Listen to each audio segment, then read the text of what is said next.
want to start talking in the time we have. We have about 15 minutes. There's a question, are we going to share the recording? Absolutely.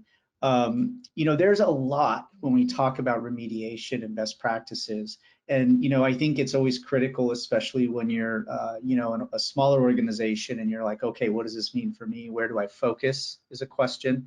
I think if I'm a buyer and I'm buying from a company like JumpCloud or VMware, I want to make sure you're observing best practices so I don't have to think about it. But there's definitely a wide set of things when I look at it that I'm going, okay, where do you begin? This gets back to the weakest link conversation we were having earlier. I always think about weakest link in the context of the end user, and by and large, I think everything we've discussed for the most part has a weakest link surrounding end user behavior. I think the big one that we all know about is passwords, right?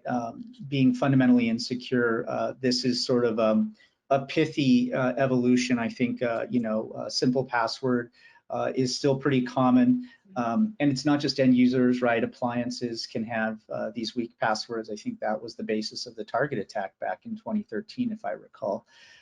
We need to improve password hygiene, of course.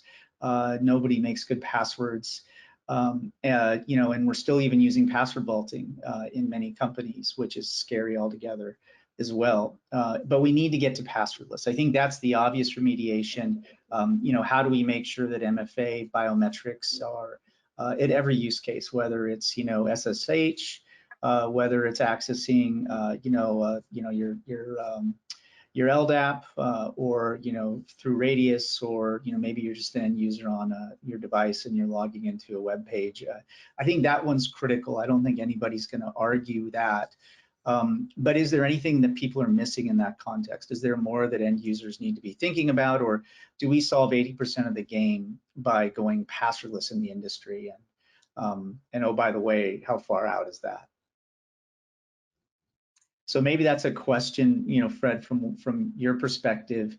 How much hope do you have going passwordless? Does that change this game? Let's say 5 years from now, we're passwordless. Is this a different story, or is this only part of the story? It certainly changes the nature of the game. I'm not sure it changes the game in its entirety, but it certainly will solve an awful lot of the same things we talk about, hygiene problems.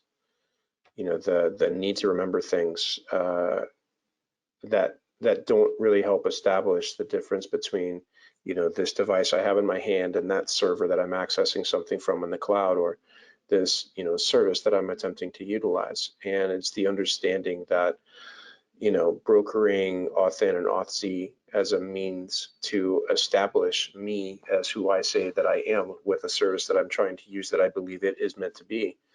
The trust part of that becomes, moot. And I think that's the necessary evolution. It's challenging to get there, but certainly in between here and there, there's an awful lot of things we can do to clean up clean up the space from a hygiene perspective, and I would be remiss if I didn't mention MFA here, but. Yeah, absolutely. Please subscribe and check out more content from us.